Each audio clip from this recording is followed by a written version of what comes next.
Hi guys! So, kung napansin nyo, same yung shirt ko dun sa nauna kong video. Kasi same day ko lang ginawa yung video na to at saka yun. So, yun, andito pa nga yung makeup.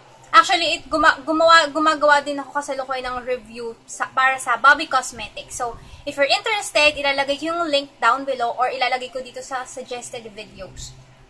Okay, so ngayon naman, ang i-review ko for you ay ang so, ito yung itsura. Wala siyang box, pero ito yung itsura niya kapag naka-sealed pa.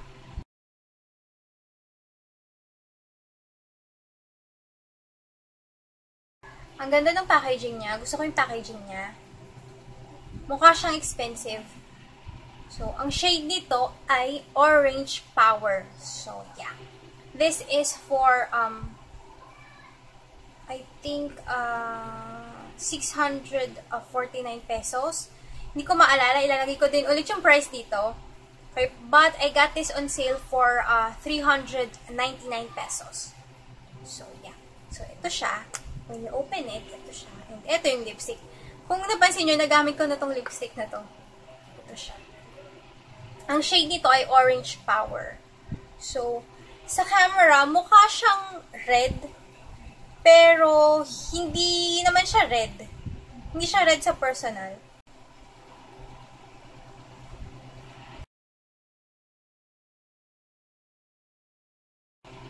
Yung smell, wala siyang smell, which I like kasi sometimes yung mga lipstick parang disturbing yung smell. Minsan nilagay ko na sa lips ko, naaamoy ko pa. Pero ito, okay siya kasi wala akong naaamoy sa kanya. Wala siyang scent. Try naman natin ilagay sa lips ko.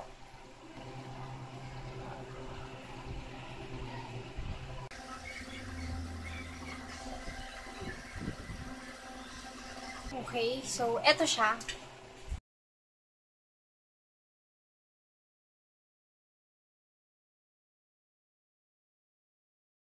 Hi guys! So, after 2 hours, eto pa rin yung lipstick. So, sinag-oily na yung face ko kasi 2 hours na kayo lumipas. So, ito pa rin yung lipstick. Walang nagbago. Parang bagong lagay pa rin. Parang yung kanina pa rin. Okay, so I will get back to you after a few hours ulit.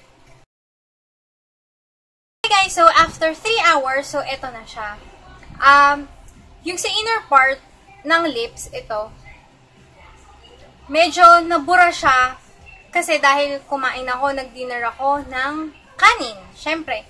Kaya nabura siya. Pero kung hindi ako kumain or kung hindi ka kakain, yung lipstick andun pa rin. Hindi siya totally mabubura. So, yun.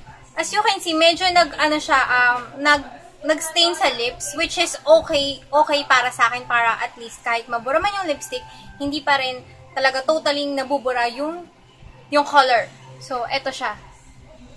Okay. Final verdict, okay, sa packaging niya, gusto ko yung packaging niya. For the price, it's a bit pricey, pero worth it naman yung pera mo. And for the color, I like the color. And for the longevity, para sa akin, okay, this lipstick will last you the whole day. Pero, syempre, kung kain ka, mabubura ng konti. Pero, so far, para sa akin, okay yung longevity ng lipstick na to. Maganda yung quality.